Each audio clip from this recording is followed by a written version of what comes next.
Listen to me. Let's talk about something that doesn't get discussed enough because a lot of people are secretly experiencing this right now. There's some people that are holding grudges against you for things they did to you.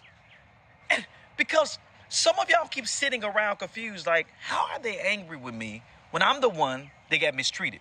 And the answer is simple. Your boundaries expose a version of them they didn't want to confront. See, a lot of people don't mind hurting others until the other person finally says, enough is enough. And the moment you stop tolerating dysfunction, suddenly they become offended. Why? Because boundaries expose intentions every single time. You start realizing who actually respected you and who only enjoyed your lack of resistance.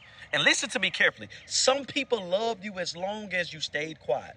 As long as you accepted disrespect, as long as you tolerated inconsistency, overlooked manipulation, never challenged their toxic behavior.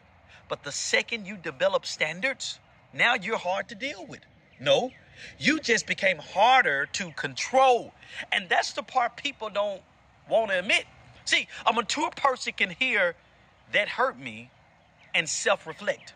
But immature people hear correction and immediately feel attacked. That's why accountability feels offensive to people committed to dysfunction. And honestly, that's why some people rewrite entire narratives about you. Because if they can make you look bad, they never have to confront themselves of what they did. See, some people are not mad because you lied on them. They're mad because you finally saw through them.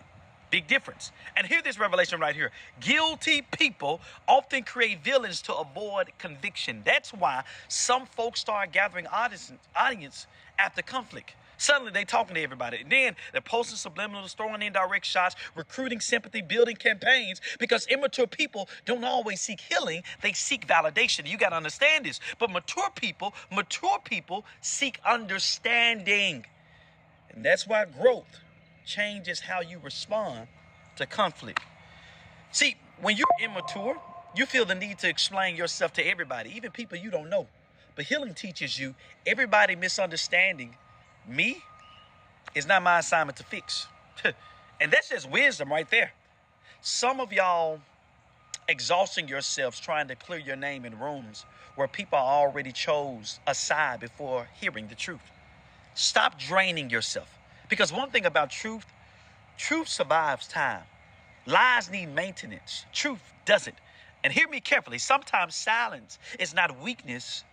It's really discipline. Because everybody don't deserve access to your explanations. You got to realize it. Because some people ask questions not to understand, but to gather ammunition to use against you later. And that's why wisdom teaches you protect your peace more than your image.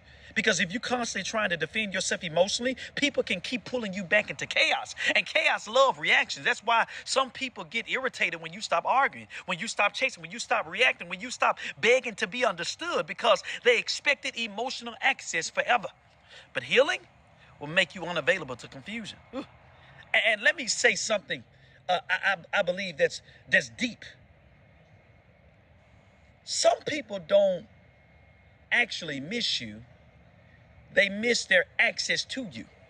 They miss the emotional control, the convenience, the attention, the version of you that lacked boundaries. But they don't like this healed version of you because healed people are harder to manipulate. And honestly, that's why growth can feel lonely sometimes.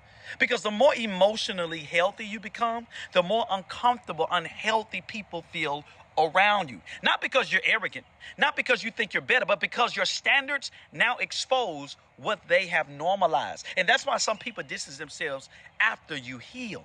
Your growth became a mirror, and not everybody likes what they see in mirrors. Let's just be real. And hear this, you don't need revenge to win. Some of y'all still think victory means I got to prove something. I got to expose them. I got to get even. No. Real healing is when you stop needing people to suffer for you to feel whole. That's maturity. And let me tell you what really frustrates people: when you're no longer angry. Oh, yes. See, people know how to handle your bitterness. They know how to handle your reaction. They know how to handle your emotional breakdowns. But peace confuses people who expected destruction. See, when they see you smiling, they see you growing, they see you healing, they see you focused, evolving, they see you building, loving again, that bothers some people more than revenge ever could. Because your healing becomes proof that they didn't destroy you. So hear me clearly today. Stop explaining yourself to people committed to misunderstanding you. Stop shrinking your boundaries to make dysfunctional people feel comfortable. Stop feeling guilty for protecting your peace and stop apologizing for your growth. Because everybody that loses access to you is not a victim. Some people lost access because they mishandled it.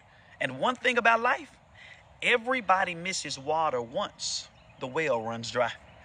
Protect your peace, protect your growth, protect your healing, and let time reveal, because time always does.